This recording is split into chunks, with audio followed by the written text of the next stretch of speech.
All right. Barbara, do you want to introduce yourself on video to your audience? So this is interesting because I normally do my regular opener, which is welcome to Planancial's podcast, Future Rich. I'm your host, Barbara Ginty, and I'm a CFP, which is a certified financial planner. And we're doing a role reversal this time, and I am the one getting asked all the questions.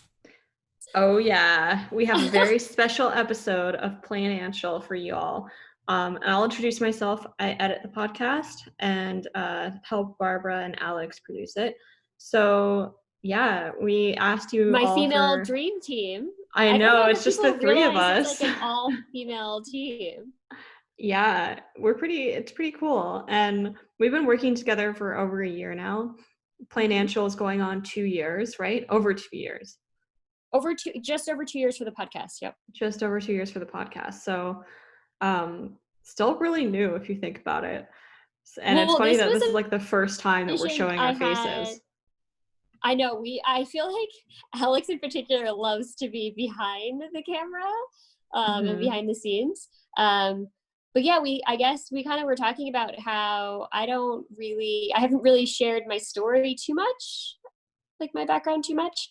But yeah, so Planancial actually was an idea I had, I think it's officially 10 years ago. It started out as a financial software. Tell them more about this software. Well, it didn't go so well, which I think is like most entrepreneurs' story. I spent a ton of money and quit my job. I left Bloomberg and spent, I think, a little over a year.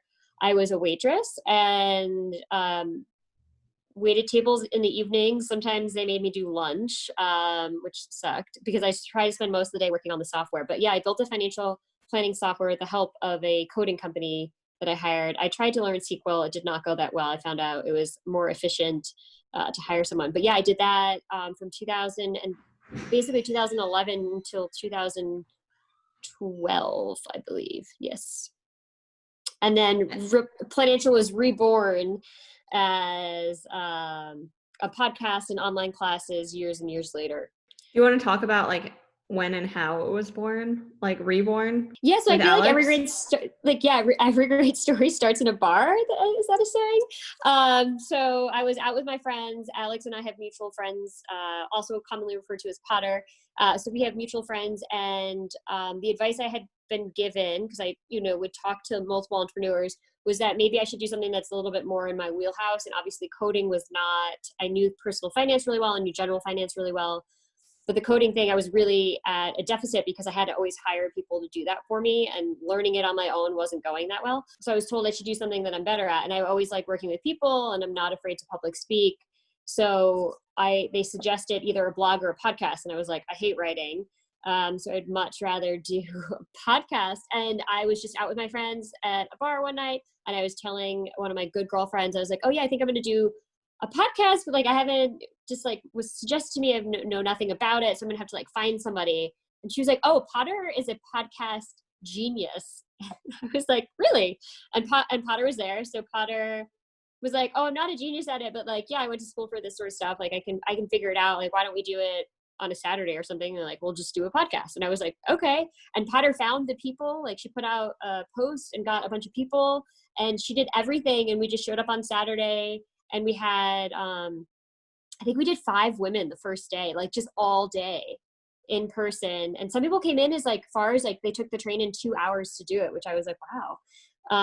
So we shot, I think it was like 10. We did 2 weekends. We did, I think 5 and 5 or 6 and 6, something like that. They were long days, and we got some pretty good feedback on it. And like the women were coming in and like from pretty far, and obviously spending their time. So we decided to make a go of it and try. That was like our sample set. And then we were like, okay, this is working. Obviously online is easier because we can cast a wider net. When you listen to the podcast, you'll hear that in the beginning, everybody's kind of from the tri-state area. And now that we're doing it remote, we had somebody from Canada and Florida and California and Colorado. So we can cast such a wider net. But yeah, that's how it started. It was like so haphazard because the first go at Planancial was so difficult and just felt like I ran into obstacle after obstacle after obstacle and nothing worked. It just felt like I was literally running into a brick wall on a regular basis. It was so frustrating. And then the podcast was so easy and so fun and came together so seamlessly. So now we've been doing it. This is our second full season. And so we're going to hit 100, 100 episodes this year, which is pretty cool. Yeah. So there must have been something about like asking women in particular to talk about this weird subject that no one really wants to know and isn't really that weird because everyone has to deal with it, their finances, in kind of a safe environment with someone who is an expert like you, who can actually give them real advice without the pressure of even like meeting in person.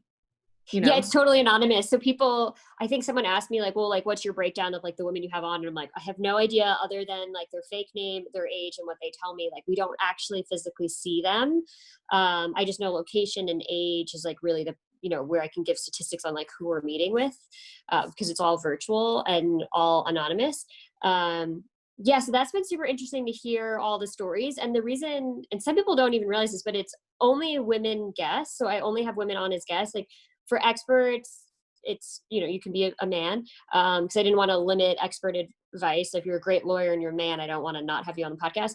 But I only allow women on as guests. So, we had a couple women say, like, could my spouse come? Even if it's same sex, I only allowed one just to be fair. And so only one person, the female, and same sex, still only one person, has to be there to represent the finances. Because I think it's really important to be able to verbalize your finances, right? And not have someone else say it for you. And it also forces you to look at the numbers. And what I always found was, and I always get in trouble with it from my mother. My mother's like, you talk too much about money. And I'm like, well, I think money is a really important thing to talk about with your friends, especially in terms, I think, of career advancement. How do you know what you should be getting paid if nobody ever tells you what they're getting paid? Like, how do you know if the person next to you, male or female, is making more unless you talk about it? And it has always been this taboo topic where you can't ask your friends what they're making.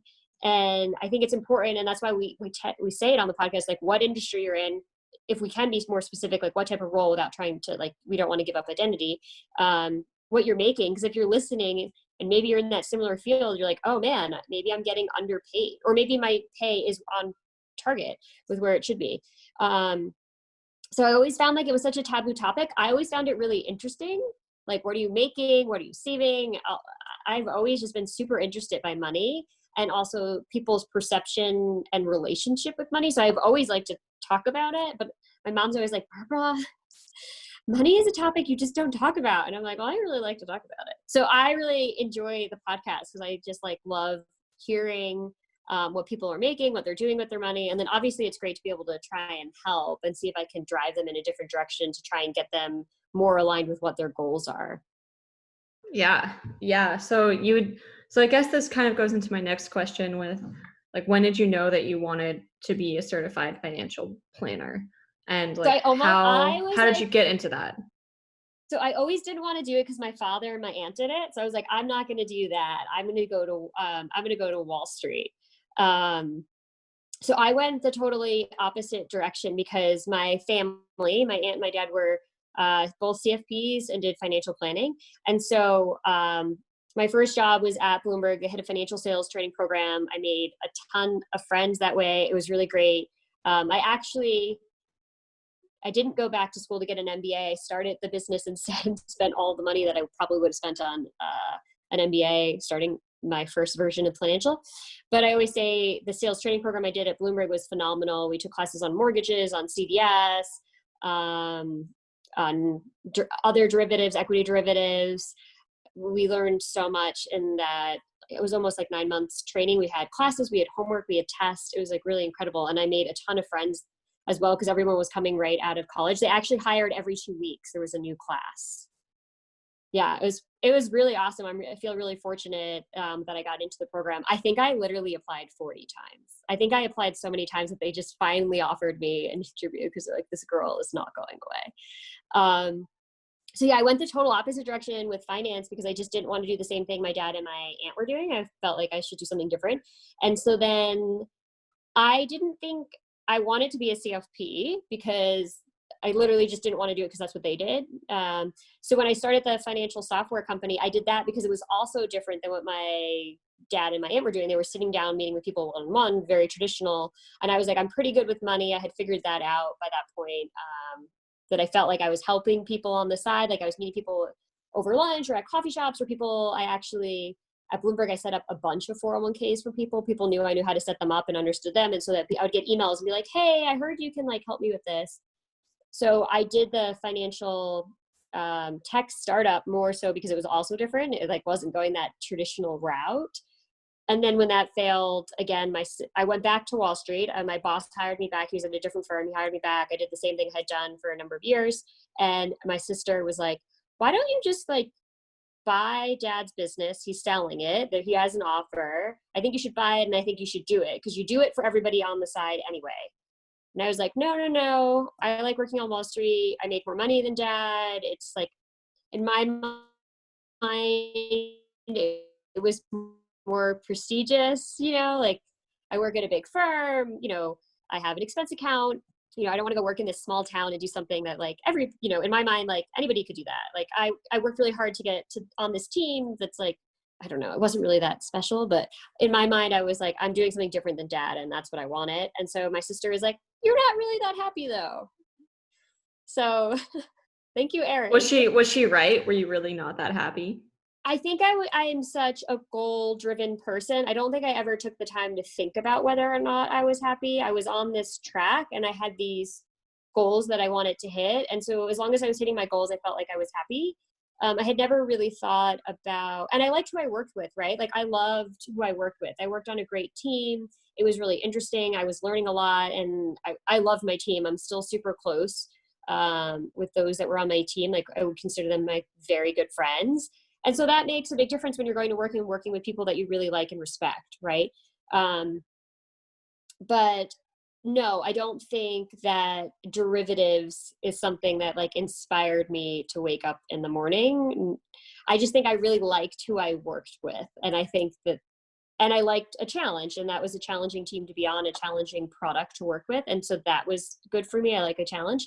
So yeah, when my sister said that to me, I was like, well, yeah, I guess you're right. If I wasn't working with a specific team, would I like it if I went to work with people I didn't like? No, probably not. Whereas with personal finance, I work alone and I don't have some of the benefits of working with a larger company, but I still I read personal finance books. I think about it all the time. It's something that is more ingrained in me. So I think Natasha, as usual, was right that I think making the change, which is always scary to switch careers, because I switched careers at 29. Do you want to talk about how that felt and what really pushed you? Was it Natasha saying that to you, or was it something else? It was 100% inherent Natasha. Feeling. If Natasha's son, which is good, calls me out for things. So she, said to me, I don't think that what you're doing is what you really want to do long term. And I think that this is an opportunity, to buy the family business. I bought my aunt and my father's business. And I think that had they not been selling it, I wouldn't have done it. But they were selling it and had a buyer. So it was either I buy it and match the offer, or I don't buy it and the business is no longer, it's out of the family, right? I can't now go buy it. So my sister's argument to me was, I think you should buy it. There's no downside. If you decide you don't like it after a year or two, you just go find a seller and then you sell it, and you can always go back to your team or somewhere, you can always go back to Wall Street. It's not going anywhere. In theory, you could go back and get a job. But you can't always buy the family business. Once that's out of the family, then that opportunity, that door is closed and closed for good. So I was like, that's true. So I called my aunt, my dad, and I was like, could you guys wait a few more years? Could you give me till I was 32? And they were like, no, we're retiring. We're done. Can you talk a bit about I think that's so fascinating and so cool that you weren't handed this business, you matched their offer. No. You bought the business. They weren't yes. Okay, it's in the family. She's going to inherit it. It was no, that this is a business deal. Oh yeah, I had to get my own attorney. So your attorney was going up against your dad and your aunt for this business. Yeah, because you're not and the other buyer. Because you need to get Yeah, you're supposed to get your own attorney. They say that also with prenups, right? You have to have your own attorney. You shouldn't have the same attorney. No, so I got my own attorney. I got my own opinion. I do think I should have done a little bit better job with the valuation. I just trusted there was a business valuation. I trusted the business valuation.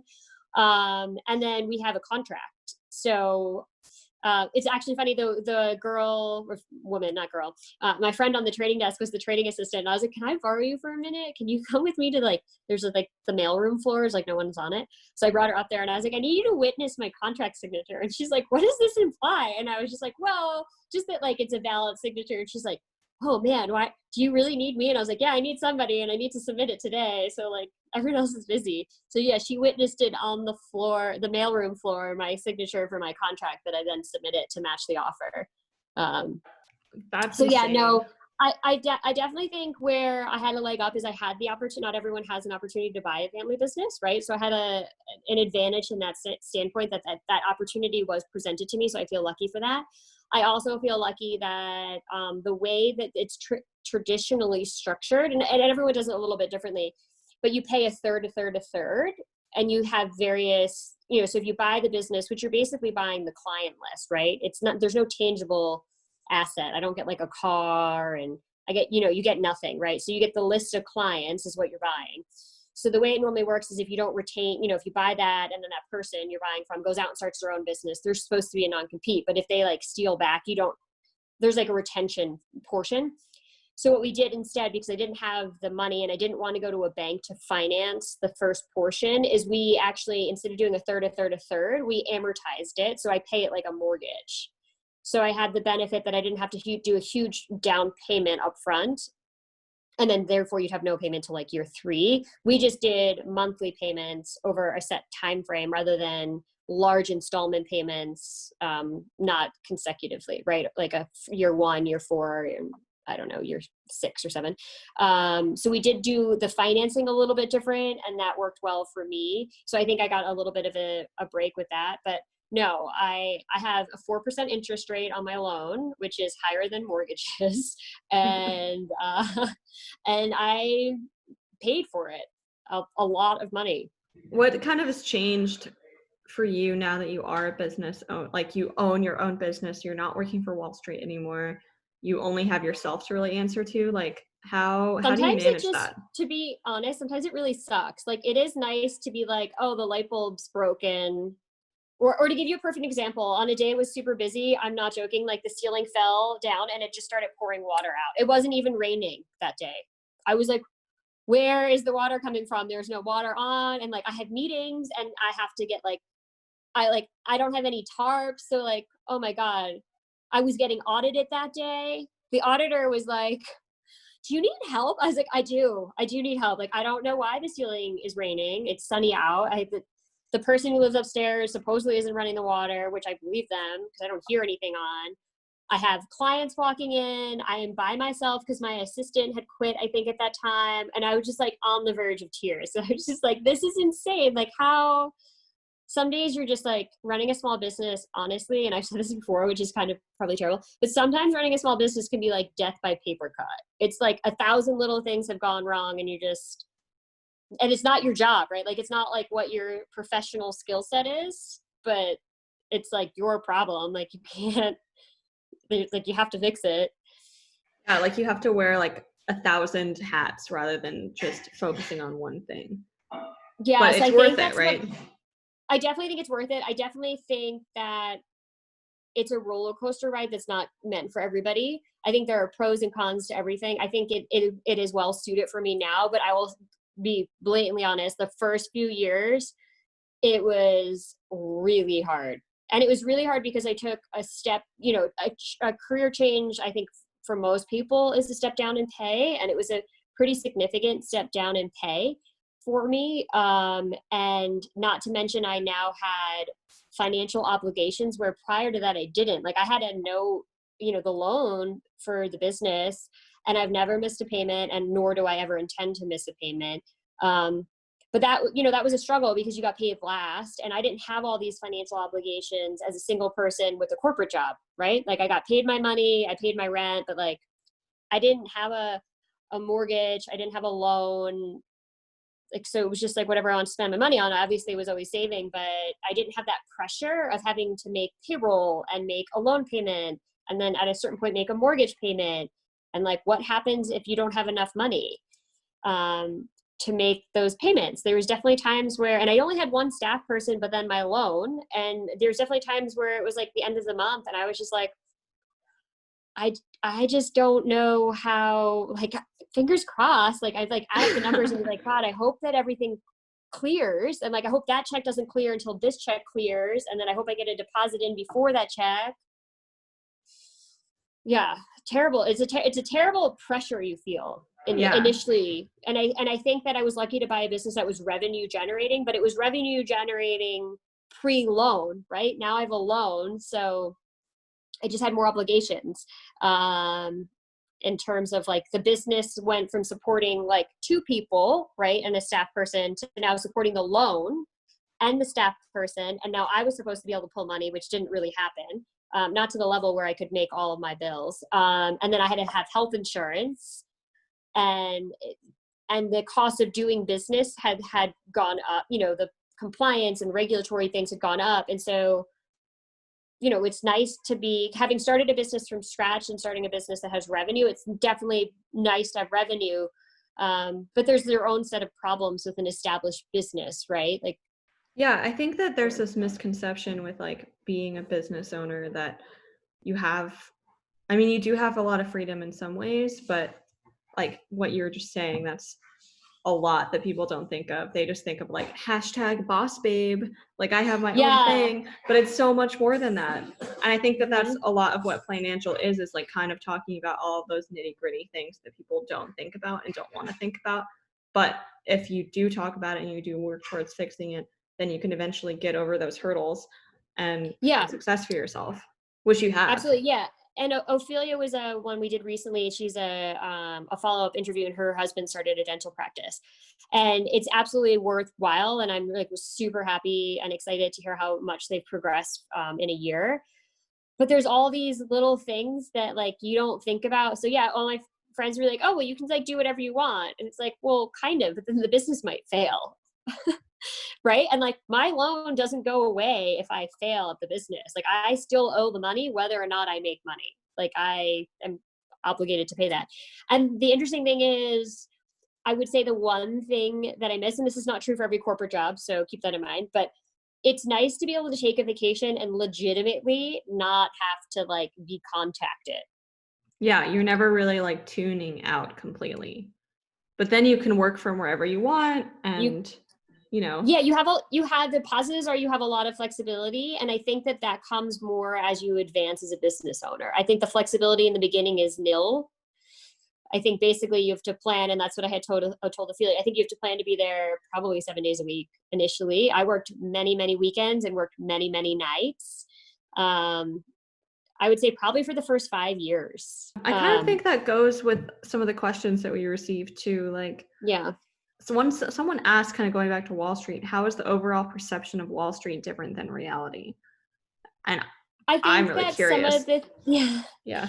Well, so and to be fair, I have now run a business for 7 years, which is crazy. So it has been a while since I've been on Wall Street. I do think now having a different perspective and running my own business and meeting with other business owners and having a more broad perspective on finance, Wall Street is in a very specific experience in a specific location. And I think that creates a very unique environment and unique experience. I would say it's not your normal work environment. That's what I've learned, that is not, it's high pressure. So to give you for an instance, like I think I got my sales numbers every 30 minutes. So it's a pretty high pressure, it's one way to take it. Like I thought it was good to know where my numbers were every 30 minutes, but if you tell someone that who'd never worked on Wall Street, like, what, you got your sales numbers every 30 minutes? It's kind of intense. And like, oh yeah. I mean, I didn't think about it because I had known nothing different. But yeah, and the goals were, set really high. So like 1 year we did X, and then they doubled it the next year. Yeah. So you're constantly comparing yourself and to everyone else. Like you're battling yourself to get higher numbers. Yeah, and it was like a little Yeah. cutthroat, right? So like everybody, you know, we shared some clients, and like some of the more senior people maybe would go in and cancel your meeting. Yeah, that was fun. And it's like, Oh, well, you kind of have to respect the pecking order, but like I really felt like I should be able to go in and meet with that person because I felt like I had opportunities there, and like I have to get paid too, but that person canceled it, and like that person's like buddy buddy with this person. I don't know. So that sort of stuff wasn't super fun. So some of it's political too. I mean, I was happy that I did it. It was a very unique experience to be able to meet with these incredible portfolio managers and traders all over the country. I feel like you learn super fast because if you're not succeeding, you get fired. Like there is no like, oh, maybe that she had a rough month. Like you just really have to hit your numbers and be doing your job always. So one thing that was a little tough for me is we didn't really take lunch. Like that was not a thing. Like nor did you have breaks. I mean, you could get up and go get a coffee or water, but like there was no like, oh, I'm on a 15-minute break. Like I'm not, that does not happen. And lunch was like not like everybody either ordered in or you went to pick something up and then you walked back and ate it at your desk. That was standard. And so I didn't, when I first bought the business, the woman working there was like, oh, I'm going out to lunch. And I was like, okay, I'll like see you in 10 minutes. And she's like, no, like I'm going to be gone for an hour. And I was like, you can't just take a break in the middle of the workday. And she for was an like, oh yeah, hour. like an hour in the middle of the workday. I was like, so my mom was like, so Barbara, people take lunch and it's okay. And they're allowed to do that. And I'm like, but in the middle of the day? And she's like, yes, at lunchtime, they take an hour.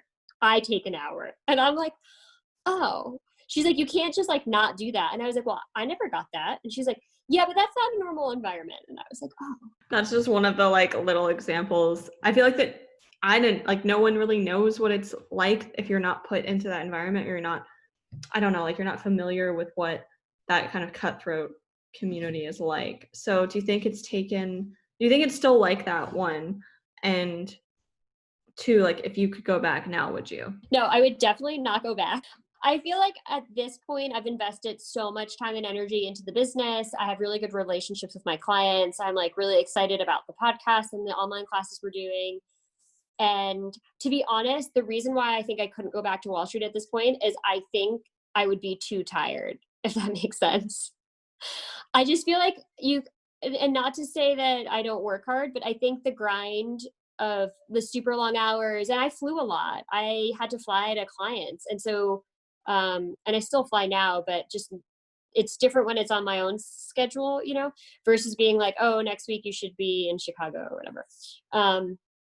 I just don't know if I would have the energy. It makes me sound so old. I feel like I'm like a 70-year-old. I don't think I have the energy, but I just don't think I have the energy or the drive to put the time I would need to working at that type of high-end sales role that I had, you know, when I did it at, 22 to 29. How do you think things have changed for the better in recent years for female business owners, and what do you think still needs to change? So I think things have definitely gotten better.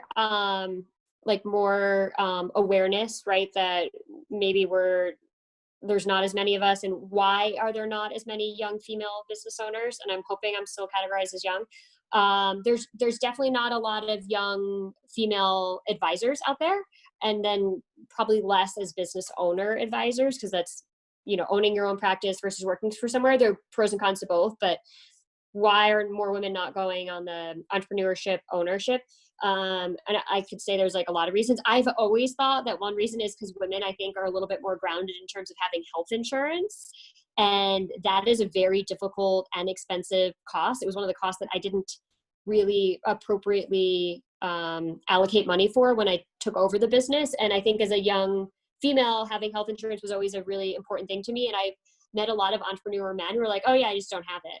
You just don't have it. Like, how do you go to the doctors? Like, what if you need to go to the doctor? They like, never thought about it. And I'm just like, to me, that was always a reason why I felt like women weren't doing it, because they're like, oh, well, I want to have health insurance and to start a business. To give you an idea, my health insurance has always run about $1,000 a month for 7 years. So That's insane. Yeah, it's a really Yeah. big cost. And that's like the most affordable. I think the most affordable I think I've gotten it down to is like 890. And so that's like a really, to me, that's like a really big cost. So if you're doing this with a, let's say you have children or something, like you don't want to not have health insurance. And not that I have it, but it's not really as good as a company plan. So I've always Even thought that that was expensive, it's still not as good. no, Yeah. no way. Not nearly as good. Oh, I would kill to be in a company plan. Um, So that is one of the, that's my personal opinion. Yeah, so I think that's my personal opinion. I do think things have gotten better. I also think that there's always an opportunity with not being the majority, right? And I think I try and play to what's unique about me. I'm a young female with Wall Street experience. I just don't think it's as common. And so I have always looked at that as an advantage rather than a disadvantage. But I do think it's getting better. I think that there's more awareness than there was years ago, and also more than when I started my career, right? Like I've talked to women who are like, I'm so happy to see younger women at the table where we didn't even see, I've been in this business since I was in my 20s. I'm now in my 60s. Like there were so few women back then. So I just think everything progresses. So I do think it's getting better, but I don't think that this sort of stuff changes overnight. I think it takes time. So I think the first part is awareness. And I think there is awareness, around having that there's not a ton of females, right? That we're not equal at this point, but that it's at least if it's known that that's the case, then you can work towards progress. where do you kind of see both your business and also like Planancial and Future Rich and everything growing? I'd say within the next 5 and then the next 10 years. So I hope that everything continues to grow. My real hope with the podcast is that it provides a great platform for women to have a space to come on and talk about their finances and feel more positive about their finances, or just get a check-in and feel like they are on the right track. And if they're not, how do they get on the right track? And I hope we can reach a wider demographic. I would really love to see more people on various spectrums. I feel like we have a lot of people in like a middle of the road, and I don't know if maybe that's just like the average salary is what we're getting. We've had some variables for like higher earners, and then lower earners or people struggling with debt. So I would just hope that we could reach more people and make more of a difference, because I think financial literacy, I wholeheartedly believe it can change your entire trajectory. Like I think that having an understanding of money and how money works and how our system works, that is so powerful. I truly believe it can be life changing. And I've seen it from people who worked with my aunt and my father, and how that education changed their whole trajectory. And I really believe, and I guess I'm just like that glass half full person. But I really believe that that's one of the tools that you need in your toolkit to create the life that you want, whatever that life may be. It's just one of those things people are scared to talk about. Why do you think people are Yeah. scared to talk about it? I feel like it's always just been taboo, right? Like my mom has definitely like left dinner parties with me and been like, why do you talk about money so much? And I'm like, it's an interesting topic. It affects every single person at the table. Like there is no person who can tell you like, oh, money doesn't affect me. It's if you're in our society, with the exception if you're like living off the grid in the woods somewhere, but then you still had to buy that land, right? Like unless you're like squatting, like I really feel like it affects everybody. And so I think it's a really interesting topic, and I think it's just always been taboo to talk about it. And I think that talking about it is important. I think being educated in it is super important.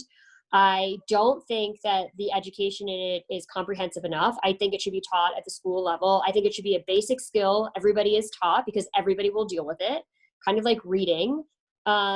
And it's just not uniform with people's experience with their education on it or what they learned at home. I just feel like some people are at a disadvantage with it. And I feel like it's always been something that kind of you've had to learn it on your own, either by making mistakes and learning that way, or you had a parent or a friend or someone teach you, or maybe you taught yourself. But it's just always, it's not been a consistent topic that is part of our education system. unfortunately. And I think that, and a little bit of the taboo feature, right? Like you don't say what you make, and you don't say how much you earn. You don't, it's like a little bit, especially if you have debt, I feel like it's a little bit of a dirty secret. Like no one says that. Like you don't say that you have debt. Yeah, and that's interesting because so many people are in debt. Like, do you know Yes, the we have like number? Is there a number? over $1 trillion of student loan debt. Yeah, It's the and that's just largest student loan debt. debt. That's just student loan debt. Yeah. Yep. And because I feel like no one talks about it, I feel like that is one of the most convoluted things. And I think it's such a problem because I think they're taking advantage of people. I think getting an education is important. And I don't think getting an education should leave you with crippling debt. Not just regular debt. Crippling. Which is why we have a free student loan class, because I really feel very strongly that it should not be that complicated. Yeah. Well, do you want to end this interview talking about like the future classes that we have coming up? I think we have 3 more coming. Investing is done already, but we're going to put Investing social. is done, and investing makes me a little nervous because, as you know, I very rarely talk about investing, and it's more because of the compliance factor. Yeah. So investing will hopefully come out. Yeah. And then we also have a class that we're going to do on Social Security, and we're doing a webinar on Social Security as well in the fall. We're going to, by the end of the year, we're going to have 4 online classes out. Student loans and Future Rich are free. And then the other 2 are going to be paid for. So, and then we're going to be doing a webinar, our first webinar in the fall with SUNY Ulster. Well, all of them are through SUNY Ulster, but that one's going to be a webinar. And that will be specifically on Social Security and retirement. That was a great, that's one of my favorite classes. I know young people or people our age are like Social Security, but it's I think it's a super interesting class and maybe geared more towards people's parents, but I just think Social Security is one of like the most fascinating things in our system. Yeah, people don't know a lot about it. So that's going to be a great one, everyone. You should definitely check that out. So one fun fact, and I feel like not many people know this about me, and I was told recently I need to tell more people, is I was kidnapped in South America. Not for a long time. It was like a very short, my sister would call it like a mugging relocation, I think is like what she phrases it as. I would call it a kidnapping because we were taken against our will to another location. Wow, we need a whole episode on that. I went to FinCon and I told some people like really randomly, I'm like, oh yeah, well I got kidnapped one time, and they were like, wait, what? And I was like, and then my sister was with me, and because we were together, and she's like, well, we weren't really kidnapped because he didn't have a gun. And I'm like, well, but we went to a location against our will. Like, I didn't want to go there. And then he threatened to kill us. And she's like, yeah, but he didn't have a gun. And I'm like, just because he didn't have a gun doesn't mean he'd be in, thank God he didn't have a gun. That would have been terrifying. I thought it was terrifying without the gun. This is the most positive kidnapping story I've ever heard. So you survived. We survived. He kept my sister. I had to go get money. He kept my sister, not for long. I just had to go like to the apartment and get money. But he took us to another location in a car. We got in his car. He was a cab driver. He like locked the doors, took us to another location, not where we had requested to go, and then threatened to kill us. And then tried to leave us in this very remote location, which I actually thought being left in the remote location was going to be more dangerous than being in the car with him, because I was kind of afraid. Like, I didn't know how we didn't have a cell phone. I didn't know how to get back to where we were living. I also was worried about like what happens if someone else finds us who's like a worse person than the person we're currently with, because it was like not a good area where he took us to, like a very bad area. So I was like, oh, and it was like in the woods and like fairly remote, but there was people there, but like not homes. And so I was like really worried about being left there. So I convinced him to take us back to like where I had obviously originally wanted to go.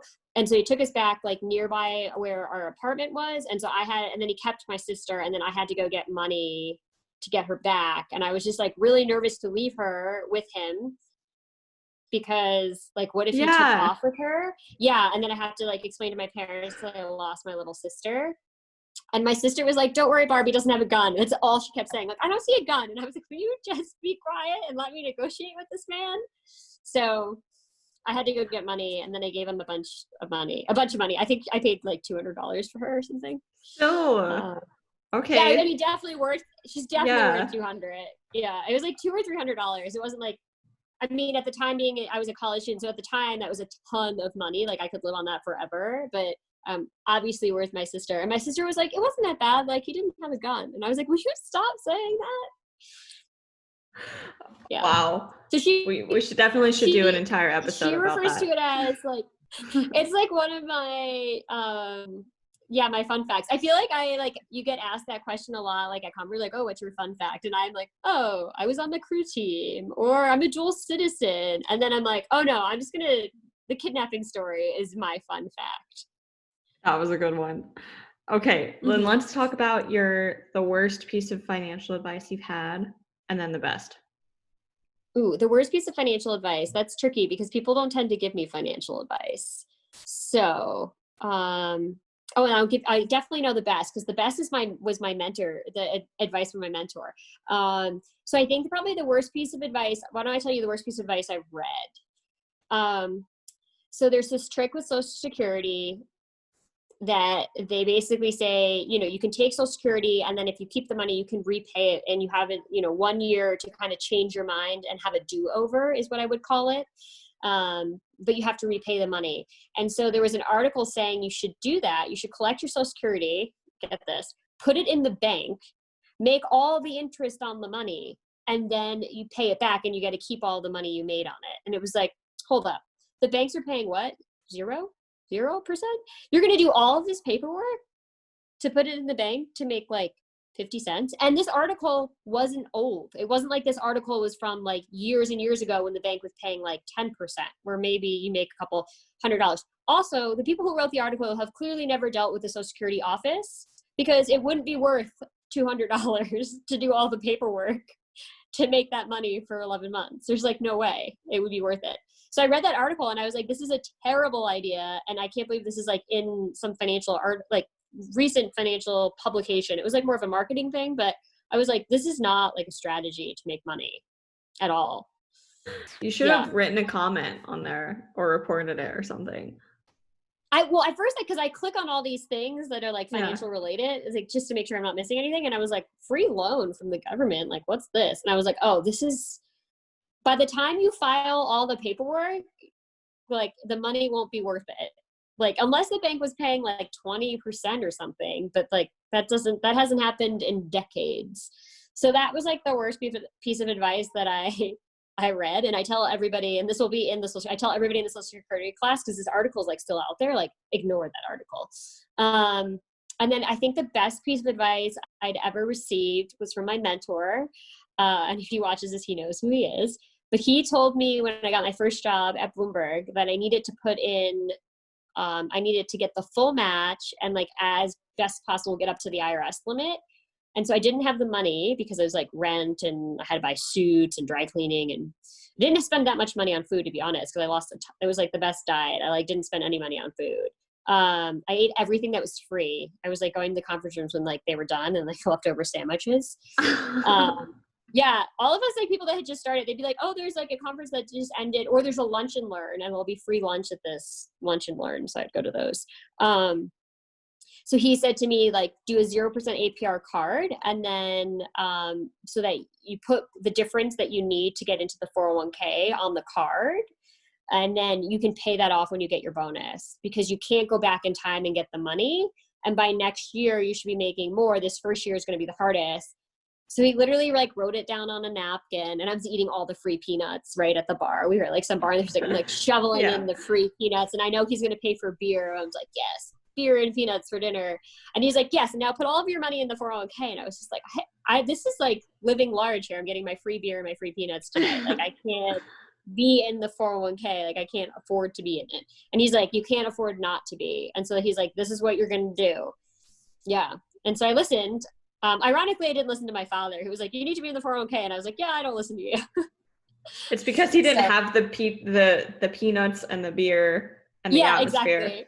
Yeah. And I feel like you kind of listen a little bit better to people who aren't your parents. You know, like he was a hedge fund manager and like very successful. And I was like very impressed with him. And I still am very impressed with him. And I'm really happy for his advice. But it came, it was hearing it from someone other than your parent was like a little bit different.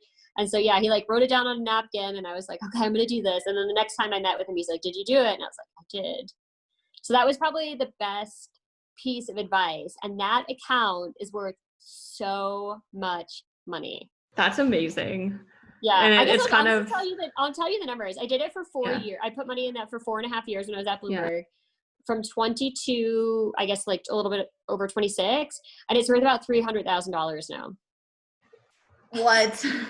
In what, 4 years?